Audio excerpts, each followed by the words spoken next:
Mas Wowi ini sopo toh Mas? Jadi kalau ditanya siapa bosman gitu ya, saya adalah emang sengaja mengacurkan bangsa Indonesia. Jadi by all means Malaysia ini memang sedikit nakal. Mas Wowi, apa kabar? Baik, apa kabar Mas? Bosman yang sontoloyo. Ini ngetop banget, tapi mungkin anak-anak muda nih khususnya yang penontonku mungkin pengen kenal sih. Mas Wowi ini sopo toh Mas? Saya itu singa tua yang luka. Kemudian daripada merusak, ya saya menulis. Kebetulan hobi saya adalah menulis dan saya adalah amateur writer kali ya. Amateur writer itu bukan karena komersial, tetapi karena setiap hari saya punya diary. Zaman dulu saya punya diary. Jadi sekarang sejak 2011 diary-nya saya pindahin ke Facebook. Cuman nama peristiwanya saya sadurkan supaya saya ada memori sedikit gitu ya. Nah saya heran kenapa buku harian saya dibaca orang, itu aja yang saya heran gitu. Jadi kalau tanya siapa bosman gitu ya, saya adalah amatur writer. Gokil, amatur writer tapi bisa memprediksi masa depan. By data, tapi always by data ya. Mas Wowi katanya pernah mewawancarai 400 teroris. Sebutin 5 tersangka teroris yang susah ketebak gitu. Jadi dari 2009 sampai 2013 saya memang aktif sekali di dalam membantu negara karena saya merasa terorisme itu adalah act of war, atau terorisme itu adalah tindakan perang yang terkecil. Jadi perang sel, dan dia menggunakan aksi teror atau menakut-nakuti. Tujuannya kalau di negara berkembang seperti Indonesia berbeda dengan sebuah aksi teror di negara maju seperti misalnya di Jepang itu. Kalau di sebuah negara maju, aksi teror dipakai untuk merubah kebijakan. Kalau di negara berkembang seperti di Indonesia adalah merubah pemerintahan. Jadi saya pikir ujung-ujungnya pasti memecah NKRI, dan darah merah kita langsung keluar kalau teroris ini arahnya merubah NKRI gitu ya. Know-how saya adalah bagaimana mengetahui pola pikir mereka kemana, patternnya. Ya saya interviewnya interview biasa, mereka bahkan tidak menyadari bahwa itu adalah bagian dari interview.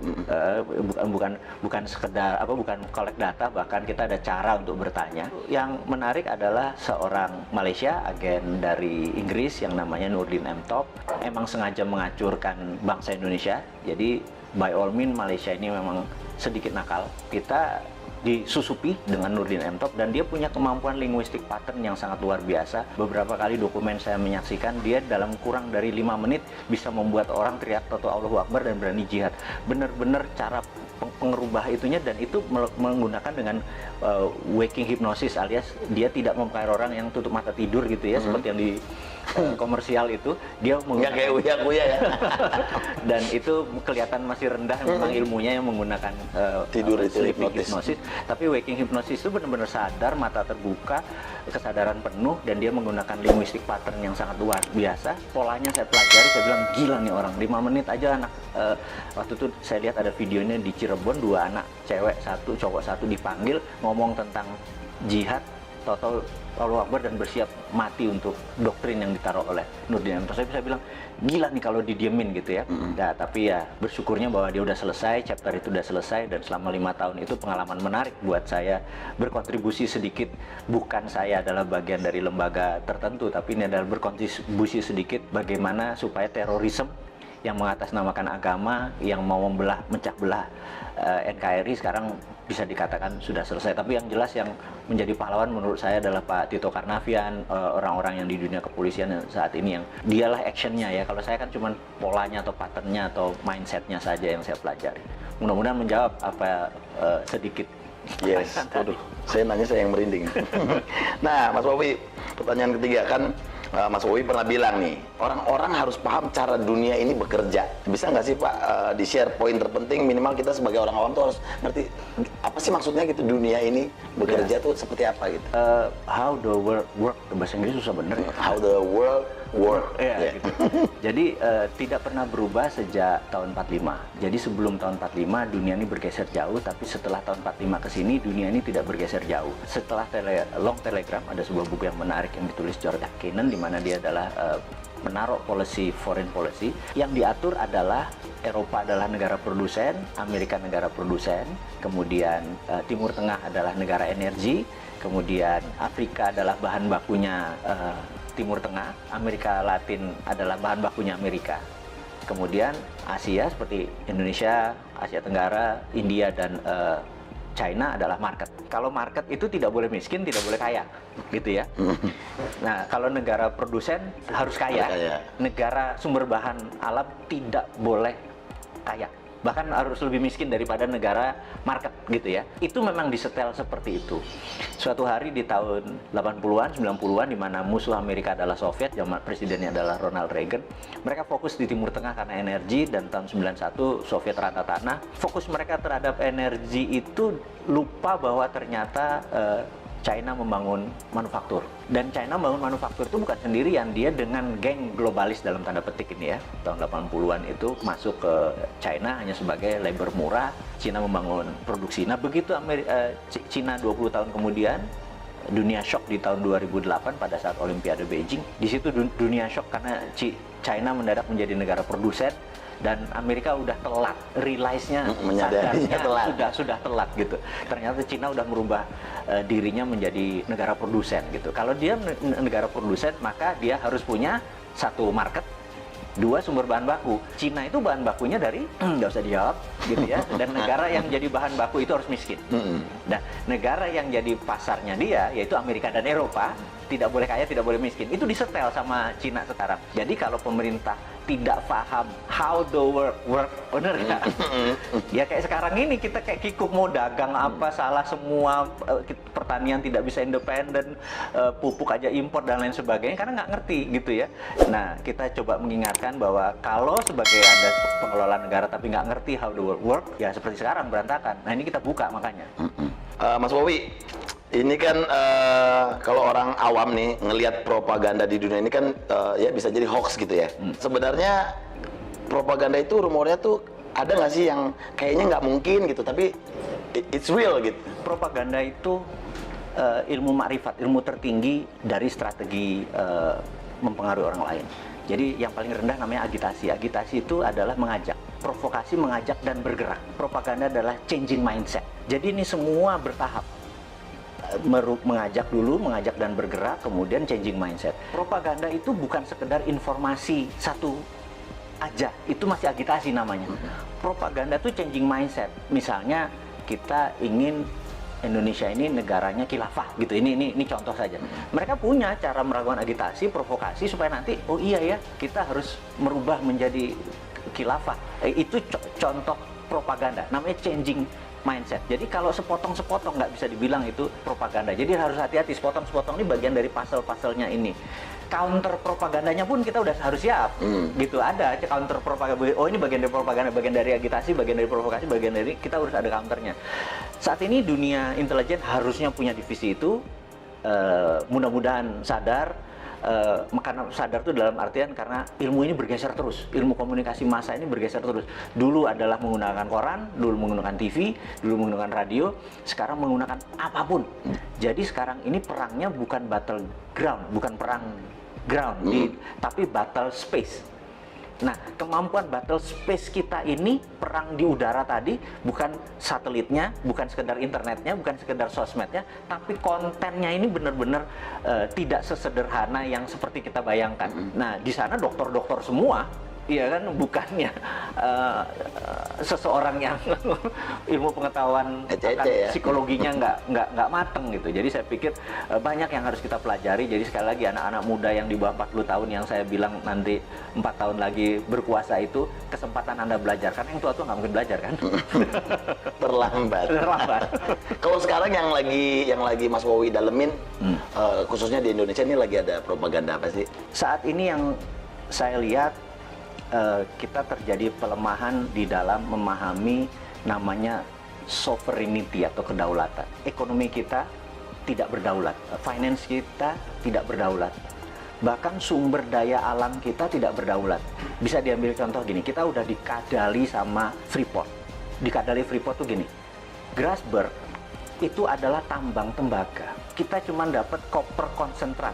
Setelah diproses jadi konsentrat, dikirim anoda slime, dikirim tadi, dan kita tidak mendapatkan benefit koper konsentrat. Apa itu benefit? Begitu dia masuk ke smelter, maka outputnya adalah gold, 100 ton per tahun, platinum 50 ton, dan ada uranium dari rare earth. Kita tidak mendapatkan benefit tersebut. Jadi kita cuma dibayar pajaknya hanya koper, tembaga gitu ya. Oke, kebodohan 40 tahun, udahlah biar dulu mbah-mbah yang kita mungkin udah dapat benefit ya wes, kita kan orang Jawa dididik mikul dhuwur mendem jero ya. Ya sudah, kita mikul dhuwur, oke gitu. Tapi kalau sekarang lupanya ada undang-undang yang nikel, jadi nikelnya 25%. Ini lucu, begitu dia tambang, nikelnya 25%, nggak boleh 40. Karena kalau, maksudnya kemurnian nikelnya ya, 25. Yang kita harusnya adalah kemurnian nikelnya 99,9. Tapi kalau 99,9 maka banyak yang dibuang. Dia nggak mau, dia maunya 25% aja. Kenapa? Karena 25% itu ada dua benda yang dia incer. Satu feronya, dua litiumnya. Jadi waktu dibayar, hanya dibayar nikelnya saja. Litiumnya sama ferronikelnya sama nikel lateritnya itu gratis. Nah, kemudian isu terakhir adalah tin atau timah yang katanya mau digitukan sama. Tapi sama Cina apa yang dilakukan? Kadar tinnya harus 25% karena di 75% itu masih ada yang namanya thorium, masih ada yang namanya osmium buat laras senjata. Dan kita cuma dibayar tin timahnya doang gitu ya. Nah, kok masih goblok sih gitu ya, cuman kita ngingetin aja gitu. Yang mbok sekarang sudah sekian lama, ya kalau mau dibayar namanya konten dari mineral tadi yang dibayar. Litiumnya berapa, osmiumnya berapa, thoriumnya berapa, rare earth-nya. Jangan cuma dibayar pokoknya dan nilainya yang paling murah. Jadi koper tuh paling murah, nikel tuh paling murah, timah juga paling murah, stanum ya bahasa kimianya, SN biar pada inget ini. Pasti pada lupa pelajaran SMA dulu ya, waktu SMA dulu kalau fisika tuh saya inget ada hari libur nanti kita rebus kubis Prancis HEL gitu ya, pada lupa kan pasti kan gitu ya.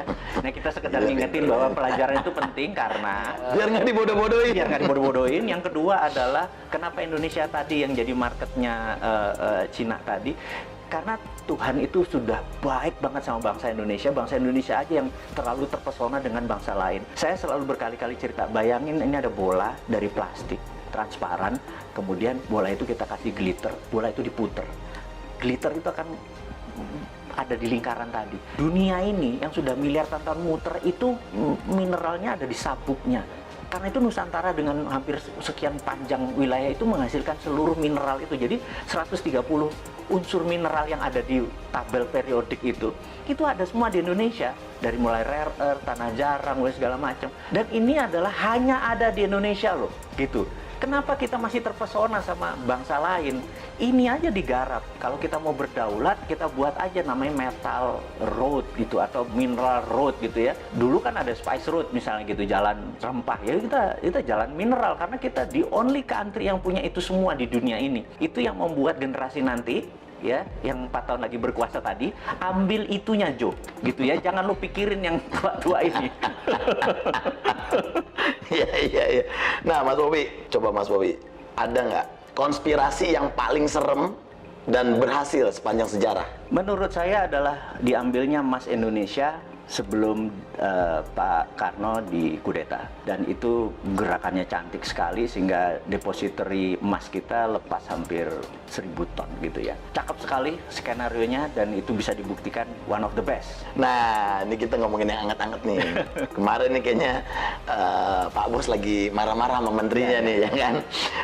Gimana Mas Bobi menanggapi statement Presiden kemarin yang kayaknya bakal ada reshuffle kabinet nih, gimana? Kalau saya lihat tujuannya Pak Presiden adalah mengingatkan, jadi early warning untuk semuanya bergerak. Tapi kalau kapabilitas dan kapasitasnya memang tidak ada, menurut saya dalam 2-3 bulan ke depan benar-benar diganti secara fisik. Saran saya, karena ini bukan biasa saja, ini udah extraordinary, jadi udah bukan extraordinary lagi, udah extraordinary karena economic at war. Di dalam economic at war itu hampir no law, nggak ada hukum. Hukumnya adalah survival of the nation, hukumnya. Jadi gimana bangsa ini supaya survive. Jadi jangan, survive-nya harus cara kayak gini, nah itu lagi normal. Sekarang nggak peduli cara, yang penting bangsa ini survive, intact, utuh, dan cepat. Yang diganti saran saya adalah semuanya. Semuanya bedol desa ya, bedol desa, semuanya bongkar ya. Benar.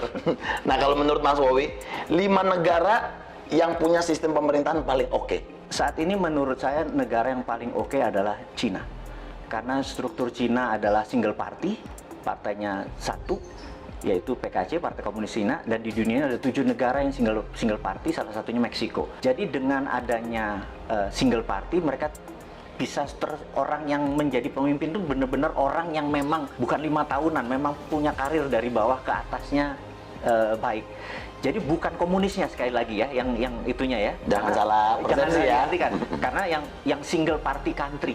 Jadi saya berharap suatu hari Indonesia akan mengadopsi itu revolusi lagi, bener nggak? Sekarang kebanyakan ya. Sekarang terlalu banyak gitu ya. Karena 2-3 pun akan terus seperti Amerika, tapi seperti Meksiko kita tahu dia single party country. Itu saya usulkan one of the best solusi adalah single party country, di mana mereka mau yang menjadi abdi negara, mau jadi public servant, memang berkarir dari bawah gitu ya.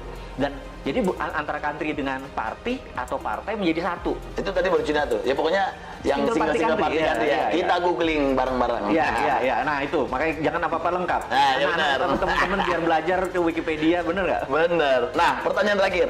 5 figur paling cocok sebagai pemimpin Indonesia versi Mas Wowi. Jadi satu yang di 2024 saya harapkan adalah satu muda. Anak-anak muda ya? Iya, muda kalau bisa milenial. Milenial artinya tidak lebih 44 tahun. Yang kedua adalah dia nasionalis, jadi bukan globalis. Ketiga dia harus religius, gitu ya. Terus dia percaya pada pluralisme, perbedaan, dan sangat toleran. Jadi ya, kalau ada di dalam satu figur, dia adalah figur yang paling cocok memimpin negara ini. Mantap. Mas Wowi, thank you banget waktunya, sukses. Pokoknya kita tunggu nanti ocehan-ocehan dari Mr. Bosman, ya kan, yang selalu kontroversi tapi menarik untuk diikuti. Sekali lagi thank you buat waktunya di Kui Entertainment. Thank you.